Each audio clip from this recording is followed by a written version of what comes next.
Sir, you are no longer under my orders, but I am still under your orders, sir.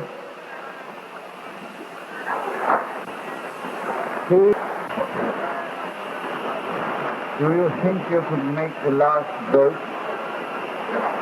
Then the child would be saved. Even if there wasn't room for you. I understand, sir. Goodbye, Manchester. Good luck.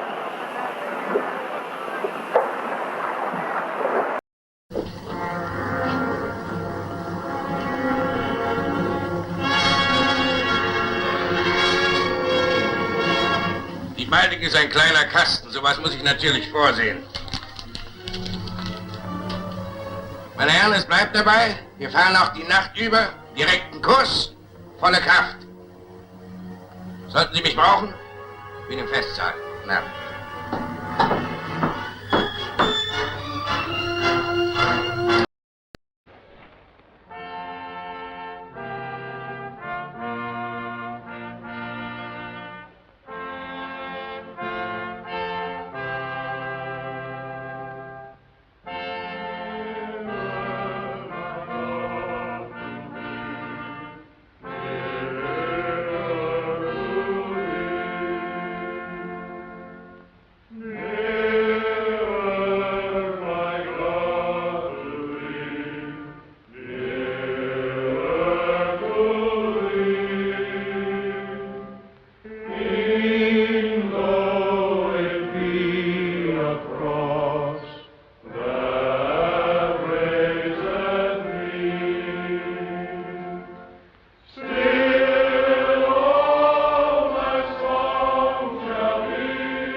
This is our fifth night out since leaving Southampton, and the voyage has been as pleasant as it's been uneventful.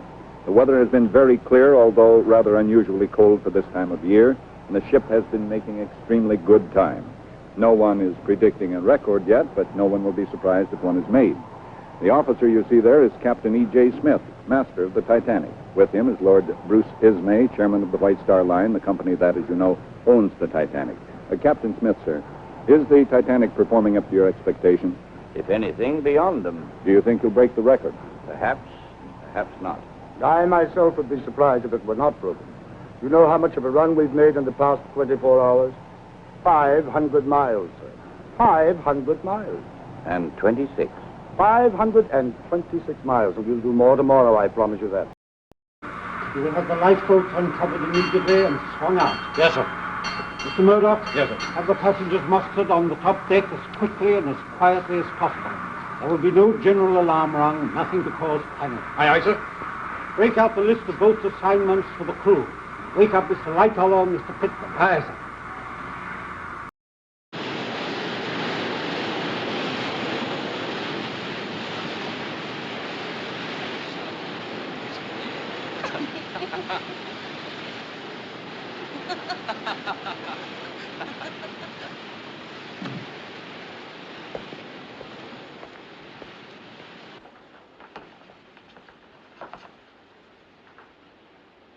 Gentlemen, we are in a precarious position. We must be prepared to abandon ship. Mr. Murdoch, you will muster the passengers. Mr. Lightoller, you will have the boats uncovered and swung out. Mr. Boxall, call all hands and get them to boat stations. Mr. Moody, you will help Mr. Lightoller. And Mr. Wilde and Mr. Pittman will remain on the bridge. Everything will be done quietly and calmly. There must be no alarm and no panic. I will give the word when the boats are to be loaded with the women and children. Carry on, please. Captain, I must speak to you. It's very important. Yes, of course. You're Mr... My name is Newman, sir, but that doesn't matter. Captain, I must tell you something. Yes, of course, Mr. Newman. What did you want to say? I don't know how to say it without sounding like I'm out of my mind. Come, come, my dear fellow. You're dissatisfied with your accommodations or the food, or perhaps you've misplaced something and you're afraid it's been stolen. In any case, I'm sure you... This ship is the Titanic. Is that what you had to tell me? What I mean, sir... We're in your expert hands until we reach the nav. May we have your orders?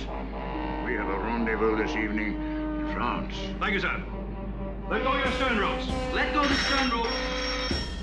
Gentlemen, we're underway. Since there was no formal launching, I should just like to say, God bless this ship and all who sail in her. Well, now, you must come visit me sometime in Denver, Captain. I'm having a huge party in June.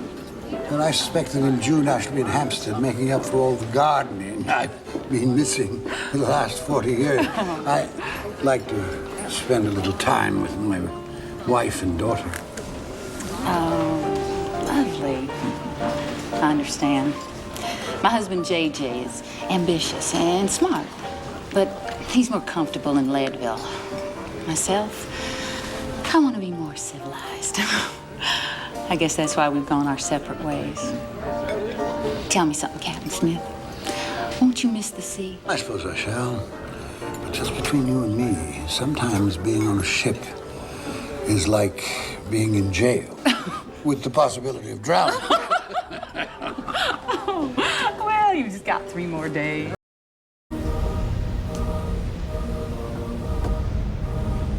Take it to sea, Mr. Murdoch. Let's stretch your legs. Yes, sir. 21 knots, sir.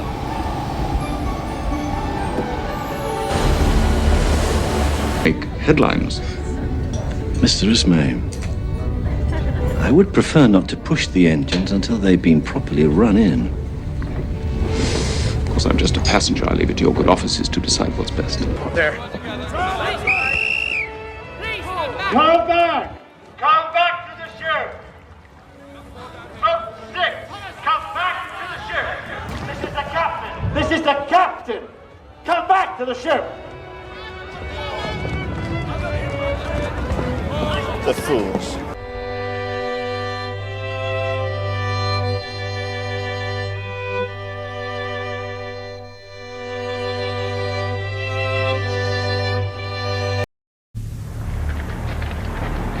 Within moments, Captain Smith was on the bridge and attempted emergency action. Exactly what remains a mystery. Smith tried maneuvering his vessel, and we don't know what he did. What's historically significant about the reception room is that this is where Elizabeth Lyons, one of the passengers, overheard a conversation between Captain Smith and Bruce Ismay, the owner of the Titanic. And she heard Ismay telling Smith to have the Titanic arrive in New York a day early. I think we're going to beat Olympics time and arrive in New York Tuesday night. Hard to stop him. Francis Carruthers from the Board of Trade was on the bridge. In 3 years of construction, he'd inspected Titanic almost 2,000 times. I don't expect her to turn on a sixpence, Captain Smith.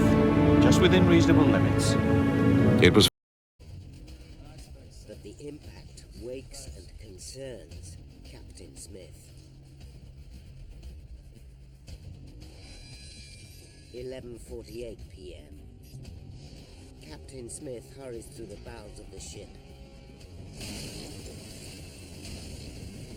As he looks over a gantry, Smith sees the scale of the damage for the first time. Good afternoon, gentlemen. As you all know, the Olympic is currently laid up. It has therefore been decided that the Olympics chief officer, Mr. Wilde, will be joining us as chief officer. So, Mr. Murdoch, you will now be first officer, and Mr. Lightoller, you will be second officer. Mr. Blair, I would like to have a word with you in private. Star Line. That's impossible. Effectively, he owns Titanic. And any problem where there will be a PR disaster. What are you doing about it? We may not have to do anything. The watertight compartments are all sealed, and the outer bottom has probably taken the brunt of the blow. But we seem to be taking on water. We're flooding. Sericals, North Officer. Mr. Ismay. Yes, sir. 3 times in my career, I have run aground. The last boats have gone, sir. They've launched one of the collapsibles and they're trying to get another into the davits now. You should go. There is no obligation to go down with the ship, sir. Isn't that for me to judge? Mr. Ismay got away. He stepped into the boat just as it was going down. Lou and I could have grabbed him out, I suppose. But we didn't. I'm glad of it. Let Ismay be the coward of Titanic, whereas I'm just the fool who sank her. Men, you have done your full duty. You can do no more. Abandon your cabin. Now it's every man for himself.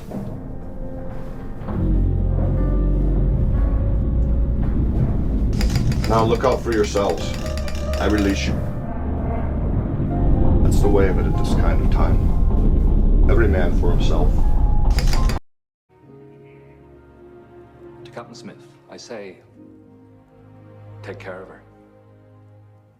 Guide her gently and safely. To all those who worked on her, my heartfelt thanks. Thank you, gentlemen. Thank you, Mr. Robin. Let's get her now, sir. Good luck, Smith. Thank you, sir. Hard stop. I put her hard to starboard, but it was too close. She hit it. He also said, I intended to port around it, but she hit before I could do any more. We walked out onto the bridge to take a look at the iceberg.